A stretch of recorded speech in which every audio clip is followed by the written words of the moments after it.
Hello viewers, welcome to Rofik Video Diary. You are watching Rofik Video Diary part 79. 69তম পর্বে সবাইকে স্বাগতম জানাচ্ছি আমি রফিক খন্দকার।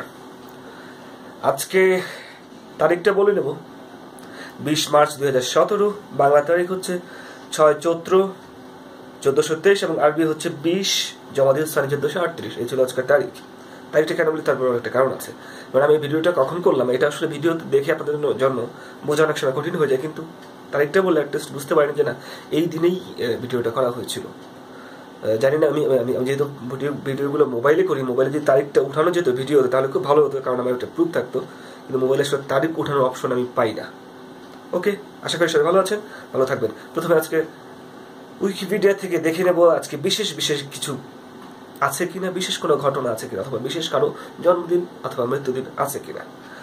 ঘটনা বাংলা উইকিপিডিয়া আমি দেখে কথা বলি, ইন্টারন্যাশনালি তো অনেক কথাই থাকে, কিন্তু আমি বাংলাটা দেখি সাধারণত। আজকে 1991 সালের দিনে খালেদা জিয়া প্রথম বাংলাদেশের মহিলা প্রধানমন্ত্রী হিসেবে দায়িত্ব গ্রহণ করেন। আজকের এই দিনে এটা বাংলাদেশের জন্য একটা ইতিহাস, অবশ্য মহিলাদের জন্য, নারীদের ক্ষমতায়নের জন্য প্রথম আজকের দিনে থেকে ক্ষমতায়ন হয়। তারপরে এসে খালেদা জিয়া দুইবার শেখ হাসিনা আসছেন, তো তখন নারীদের ক্ষমতায়নের ব্যাপারটা তখন থেকেই শুরু হয়। এই জন্য ওনাকে জাতি মনে রাখবে আর কি। জন্মকালটা সেটা দেখে নেবো আজকে। 1497 সালে জন্ম আটাওয়ালপা, নামটা একটু জটিল, আটাওয়ালপা ইনকা সম্রাট, ওনার জন্ম ছিল। 1828 সালে জন্ম হেনরিক ইবসেন, একজন নরওয়েজিয়ান নাট্যকার, যিনি আধুনিক বাস্তববাদী নাটকের জনক। চলে যায় বাংলাদেশ পর্বে। আজকে বাংলাদেশের বিখ্যাত ক্রিকেটার 1989 সালের এই দিনে জন্ম নেন তামিম ইকবাল, বাংলাদেশের জাতীয় দলের একজন উদ্বোধনী ব্যাটসম্যান। বাংলাদেশ গতকালকে জিতলেও তামিম ভালো করেছে। 1975 সালে জন্ম নেন মোহাম্মদ শোয়েব, বাংলাদেশের একজন জনপ্রিয় সঙ্গীত শিল্পী, গান পাগল দলের কর্ণধার, ঢাকা বিশ্ববিদ্যালয়ের একজন সঙ্গীত ক্লাসিক্যাল শিক্ষক। মিস্টার শোয়েবের জন্মদিন, শুভ জন্মদিন সবাইকে। মৃত্যুকারকে সেটা দেখে নেব। হ্যাঁ, আজকে দুইজন বাঙালি বিখ্যাত ব্যক্তির মৃত্যুদিন আজকে। 1926 সালে মারা যান কাজী ইমদাদুল হক, ব্রিটিশ ভারতের বাঙালি কবি, এবং 2013 সালে মারা যান বাংলাদেশের 19তম রাষ্ট্রপতি মোহাম্মদ জিল্লুর রহমান। উনি সিঙ্গাপুরের দিনে মারা যান। জিল্লুর রহমান সব মিলে একজন ভালো মানুষ ছিলেন, পরিচ্ছন্ন মানুষ ছিলেন। ওনার জন্য অনেক শুভকামনা, দোয়া করি উনি পরকালে বেহেশত নসিব হোক, উনি শান্তিতে থাকুন, এটা আমার জন্য দোয়া থাকবে। আজকে এটা নিয়ে বেশ প্রোগ্রাম আমি দেখেছি পত্রিকায়, অনেকেই কবরস্থানে জিয়ারত করতে গিয়েছিল, ফুল দিয়েছে। এগুলো যে ট্র্যাডিশনাল ঘটনা সেগুলো তো হয়েছেই। এই ছিল আজকের জন্ম, মৃত্যু এবং বিশেষ ঘটনা। চলে যাবো প্রথম আজকে হট কি নিউজ আছে সেটা নিয়ে। তরুণের একটি মাস ফিরিয়ে দেবে কি কোনো একটা তরুণ? আচ্ছা, পেপাল চালুর অনুমোদন পেল সোনালী ব্যাংক। বাংলাদেশে পেপাল তাহলে আসছে, অনুমোদন পেয়েছে সোনালী ব্যাংক। এখন যদি পেপাল রাজি হয় বাংলাদেশে আসবে, তাহলে তো ডান, বাদ বাকি প্রক্রিয়া যদি ঠিকঠাক মতো হয়ে যায়। যদি পেপাল মনে করেন না আমরা বাংলাদেশে যাবো না, সেক্ষেত্রে তো ঝামেলা। তবে অনুমোদন পেয়েছে সোনালী ব্যাংক। কুমিল্লা বিশ্ববিদ্যালয়ে তালা ভেঙে দপ্তরে ঢুকলেন উপাচার্য। ভাঙ্গরে জেলের তালা, এখন জেলের তালা হবে না, এখানে ভাঙ্গরে ইউনিভার্সিটির তালা ভেঙে ঢুকেছেন। ট্রাম্প সম্পর্কে জানতে প্লে বয় সাক্ষাৎকার পড়েছিলেন মার্কেল। মার্কেল হচ্ছে জার্মানির চ্যান্সেলর, জার্মানির উনি চিফ আর কি। তো উনি ট্রাম্প সম্পর্কে জানতে প্লে বয় সাক্ষাৎকার পড়েছিলেন। প্লে বয় একটা কি বলবো, এটা একটা প্রাপ্তবয়স্কদের পত্রিকা একটু, তো এটা পড়েছিলেন মানে ট্রাম্প সম্বন্ধে তার জানার জন্য। তার মানে ট্রাম্পকে নিয়ে শুধুমাত্র প্লেবয় টাইপের পত্রিকায় লেখা হয়, এটা উনি মনে করেছিলেন। কথাটার মধ্যে কিন্তু অনেক মারপ্যাচ আছে, আপনারা কিন্তু এই মারপ্যাচ গুলা খেয়াল করবেন। জার্মানি চ্যান্সেলর অ্যাঙ্গেলা মার্কেল আর কি, উনি প্লেবয় ম্যাগাজিন প্রকাশিত ট্রাম্পের একটা সাক্ষাৎকার করেছেন। মার্কেল ট্রাম্পকে কোথায় নামানো হয়েছে বা কিভাবে মূল্যায়ন করা হচ্ছে, এগুলো কিন্তু আপনাদের মাথায় রাখতে হবে। এটা কিন্তু একটা কৌশলী কথা। চলে যে অন্য খবরে, ইন্টারনেট নিয়ে আজকে টেক নিউজ নিয়ে একটা মজার কিছু কথা বলবো, যেগুলো আমাদের জীবনে। ফেসবুক, হোয়াটসঅ্যাপ কেড়ে নিচ্ছে 100 মিনিট ঘুম। প্রতিদিন মানুষের ফেসবুক এবং হোয়াটসঅ্যাপে 100 মিনিট ঘুম কেড়ে নিচ্ছে, মানে 100 মিনিট মানে প্রায় 2 ঘন্টা। 100 মিনিটটা বাংলাদেশের জন্য মানে তার অনেক বেশি। আমি তো রাত জেগে ফেসবুক চালাই, অসংখ্য মানুষের যারা রাত জেগে ফেসবুক চালায়, হোয়াটসঅ্যাপ করে। তো এগুলো তো আসলেই আমাদের একটা বিষয় কি, আমরা যতটুকু আমাদের কাজে তার চেয়ে আমরা অকাজে বেশি ব্যবহার করি, এটা কিন্তু মানতে হবে। কারণ আমি এখন এই ফেসবুকে বা হোয়াটসঅ্যাপে, আমি হয়তো ফেসবুকের কিছু আমি এখন কমিয়ে দিয়েছি ইউজ করে, আমি ইউটিউব নিয়ে বেশি ব্যস্ত থাকি। তো এগুলোর কাজের চেয়ে অকাজটা বেশি, এটা কিন্তু সত্য, এটা আপনাকে মানতে হবে। সবচেয়ে দ্রুত গতির ওয়াইফাই দুবাই বিমানবন্দরে, সবচেয়ে দ্রুত গতির ওয়াইফাই সুবিধা দিচ্ছে দুবাই বিমানবন্দর। পৃথিবীর একটা অন্যতম বিমানবন্দর হচ্ছে দুবাই, এবং সবচেয়ে মনে সম্ভবত বড়। এই মুহূর্তে বলতে পারছি না। ভূত্রে যত মোবাইল ফোন, ই কমার্স ক্রেতাকে খুশি রাখার কৌশল, কোন ব্রাউজার কার জন্য। আজকে ব্রাউজার নিয়ে অনেক লেখালেখি ছিল, আমি নিজে পড়েছি, এবং আমি প্রথম আলো এই লেখাটাতে দেখলাম যে একই কথা দুইবার রিপিট করা হয়েছে। আমি তখন কমেন্টসে এটা লিখে দিই যে 2 বার রিপিট করা হয়েছে। আমি জানি না তারা এটা চেঞ্জ করেছে কি না, করলেও করতে পারি। একটু একটু ঢুকে দেখি অন্যান্য কোন বাজার কার জন্য, গুগল ক্রোম, মোজিলা, মাইক্রোসফট, অন্যান্য। আমার এখনো মনে হচ্ছে যে এইটা ডাবল করা আছে, এই যে, কারণ এই লেখাটা ডাবল হয়ে গেছে, ওরা ঠিক করেনি, না করলে ওদের ব্যাপার। চলে যাবো বাংলা নিউজ। আজকে বিশেষ বিশেষ কি টপিক আছে। দক্ষিণ সুদানে 44 যাত্রী নিয়ে প্লেন বিধ্বস্ত। সুদান এমনিতে অবস্থা খারাপ, সেখানে 44 জন যাত্রী নিয়ে প্লেন বিধ্বস্ত হয়ে পড়েছে। কারো বেঁচে থাকার কোনো সম্ভাবনা আছে বলে মনে করি না। এছাড়া দিল্লি সফরে 16 প্রকল্পে 16,000 কোটি টাকার MOU। দিল্লি যাচ্ছে সম্ভবত এই মাস, সামনের মাসে 8 তারিখে। এটা নিয়ে লেখালেখি চলছে, এটা নিয়ে অনেক সুবিধা, কি কি আসবে না আসবে, এটা নিয়ে বেশ কিছু কথাবার্তা আর কি। দিল্লি তাকে তো উষ্ণ সম্বর্ধনা দেবে বলে কথা বলেছে। চলো যাই কোনো আরো কিছু নিউজ আছে কিনা। ইউএস বাংলা পরবর্তী গন্তব্য ব্যাংকক। ইউএস বাংলা এয়ারলাইন্স এরপর থেকে ব্যাংককে চলাচল করবে। জঙ্গি আস্থার সন্দেহে 2.5 ঘন্টা বাড়িতে তল্লাশি। জঙ্গি নিয়ে তো আসলে কি বলবো, কিছু বলা যায় না। তো আসলে কি হচ্ছে সেটা একটা বোঝা ডিফিকাল্ট বিষয়। কঠিন আবরণে ক্যাট S60 ক্যাট কোম্পানি সম্ভবত এরা কিন্তু সাধারণত হেভি ইঞ্জিনিয়ারিং প্রোডাক্ট তৈরি করে ক্যাট বেশিরভাগ, এটা আমি দেখি। ক্যাটের জুতাও আছে। তো ওরা সম্ভবত একটা স্মার্টফোন তৈরি করছে। অবশ্যই ভারতীয় মোবাইল ফোন গ্রাহকদের হাতের নাগালে আসলো ক্যাট S60 শক্ত আবরণী করে স্মার্টফোনটি প্রথম প্রদর্শন করা হয়েছিল বছরের মোবাইল ওয়ার্ল্ড কংগ্রেসে।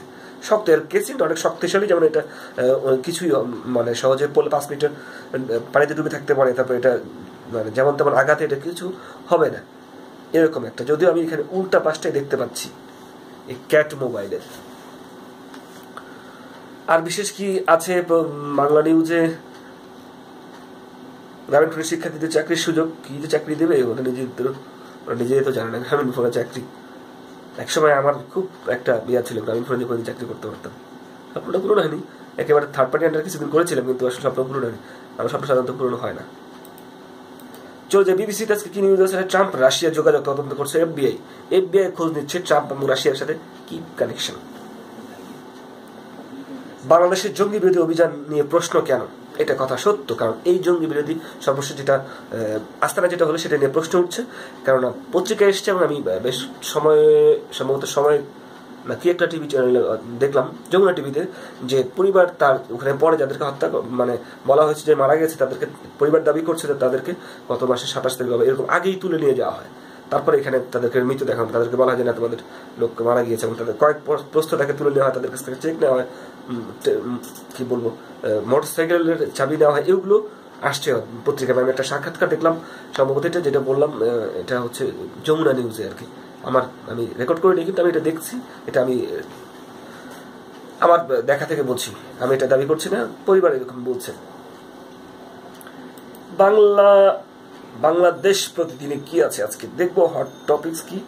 5G প্রযুক্তির পথ দেখাচ্ছে জগদীশ চন্দ্র বসুর গবেষণা। মাই গড, বিশ্বাস হাতের মুঠো, এটা বলেছেন শিরিন শারমিন চৌধুরী। দক্ষিণ সুদানে, এটা তো বললাম 5G, এটা জগদীশ চন্দ্র বসু বাংলাদেশের একজন বিজ্ঞানী। সে আসলে তার কিভাবে তার গবেষণা 5Gর জন্য পথ দেখাচ্ছে, এটা ভাবনার বিষয়, এটা আসলে পড়া দরকার। চলুন আজকে আমি একটা আমার ব্যক্তিগত অভিজ্ঞতা শেয়ার করি। আমি গত কয়েকদিন আগে আমি ব্রিজ অফ একটা অ্যাপ্লাই করেছিলাম, একটা ইউনিভার্সিটি, মাসা ইউনিভার্সিটি মালয়েশিয়া এরকম নামে। তো ওখানে আমাকে ইন্টারভিউর জন্য কল করে। আজকে আমি সেখানে যাই, খুঁজে সেটা বের করে, সেটা হচ্ছে উত্তরা 9 নম্বর সেক্টরে 10-এর রোড নাম্বার, হাউস নাম্বার হচ্ছে 11। আমি খুঁজে বের করি। বের করার পর আমি সেখানে 3 তলা যাই, 3 তলা থেকে তারপর 5 তলায় সেখানে সিভি দেই। দেওয়ার পর তারা বলছে ঠিক আছে আপনার ইন্টারভিউ দেওয়া হবে। আমি জিজ্ঞেস করলাম রিসেপশনে আরো কি ইন্টারভিউ দিতে আসছি কিনা, তারা বলছে না কেউ আসেনি। আমি একটু অবাক হলাম যে আমি একাই কিভাবে ইন্টারভিউ দিই, তারপরে তাদের ব্যাপারটা কি।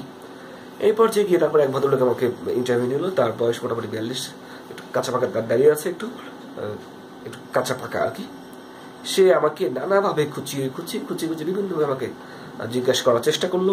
কেন চাকরি ছেড়েছেন, কি XYZ হ্যান এইসব।